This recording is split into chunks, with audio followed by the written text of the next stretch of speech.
नमस्कार दोस्तों, हमारे चैनल धार्मिक सरोवर में आपका हार्दिक स्वागत है। आप सभी को देवउठनी एकादशी और तुलसी विवाह की हार्दिक शुभकामनाएं। तो दोस्तों, सनातन धर्म में तुलसी के पौधे को बेहद पवित्र और धार्मिक माना जाता है। माता तुलसी को भगवान विष्णु के साथ ही पूजा जाता है। हिंदू धर्म में तुलसी विवाह या भगवान विष्णु के स्वरूप शालिग्राम के साथ माता तुलसी का विवाह एक बड़े उत्सव के रूप में मनाया जाता है। हिंदू पंचांग के अनुसार कार्तिक मास के शुक्ल पक्ष की द्वादशी तिथि को तुलसी विवाह होता है और इससे एक दिन पहले देवउठनी एकादशी का व्रत रखा जाता है। तो चलिए हम जानते हैं कि तुलसी विवाह के पीछे की पौराणिक कथा क्या है। दैत्यराज कालनेमी की कन्या वृंदा का विवाह जालंधर से हुआ। जालंधर महाराक्षस था। अपनी सत्ता के मद में चूर उसने माता लक्ष्मी को पाने की कामना से युद्ध किया, परंतु समुद्र से ही उत्पन्न होने के कारण माता लक्ष्मी ने उसे अपने भाई के रूप में स्वीकार किया। वहां से पराजित होकर वह देवी पार्वती को पाने की लालसा से कैलाश पर्वत पर गया। भगवान देवाधिदेव शिव का ही रूप धरकर माता पार्वती के समीप गया, परंतु माँ ने अपने योग बल से उसे तुरंत पहचान लिया और वहाँ से अंतर्ध्यान हो गई। देवी पार्वती ने क्रुद्ध होकर सारा वृत्तांत भगवान विष्णु को सुनाया।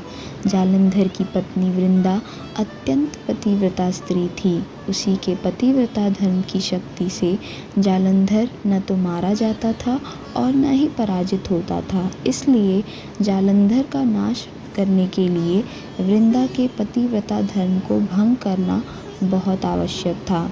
इसी कारण भगवान विष्णु ऋषि का वेश धारण कर वन में जा पहुँचे, जहाँ वृंदा अकेली भ्रमण कर रही थी। भगवान के साथ दो मायावी राक्षस भी थे, जिन्हें देखकर वृंदा भयभीत हो गई। ऋषि ने वृंदा के सामने पल में दोनों को भस्म कर दिया। उनकी शक्ति देखकर वृंदा ने कैलाश पर्वत पर महादेव के साथ युद्ध कर रहे अपने पति जालंधर के बारे में पूछा। ऋषि ने अपने माया जाल से दो वानर प्रकट किए।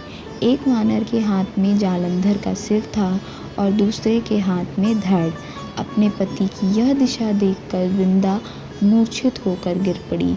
होश में आने पर उन्होंने ऋषि रूपी भगवान से विनती की कि वह उसके पति को जीवित करें। भगवान ने अपनी माया से पुनः जालंधर का सिर धड़ से जोड़ दिया और स्वयं भी वह उसी शरीर में प्रवेश कर गए। वृंदा को इस छल का तनिक भी आभास न हुआ। जालंधर बने भगवान के साथ वृंदा पतिव्रता का व्यवहार करने लगी, जिससे उसका सतीत्व भंग हो गया। ऐसा होते ही वृंदा का पति जालंधर युद्ध में हार गया। इस सारी लीला का जब वृंदा को पता चला तो उसने क्रुद्ध होकर भगवान विष्णु को हृदयहीन शिला होने का श्राप दे दिया। अपने भक्त के श्राप को भगवान विष्णु ने स्वीकार किया और शालिग्राम पत्थर बन गए। सृष्टि के पालनकर्ता के पत्थर बन जाने से ब्रह्मांड में असंतुलन की स्थिति हो गई। यह देखकर सभी देवी देवताओं ने वृंदा से प्रार्थना की कि वह भगवान विष्णु को शाप से मुक्त कर दे। वृंदा ने भगवान विष्णु को शाप मुक्त कर स्वयं आत्मदाह कर लिया। जहाँ वृंदा भस्म हुई, वहाँ तुलसी का पौधा उग गया।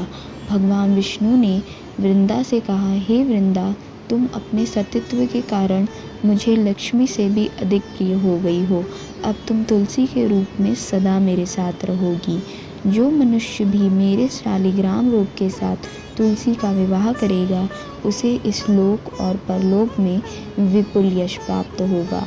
ऐसी मान्यता है कि जिस घर में तुलसी होती है, वहाँ यम के दूत भी असमय नहीं जा सकते। मृत्यु के समय जिसके प्राण मंजरी रहित तुलसी और गंगा जल मुख में रखकर निकल जाते हैं, वह पापों से मुक्त होकर वैकुंठ धाम को प्राप्त होता है।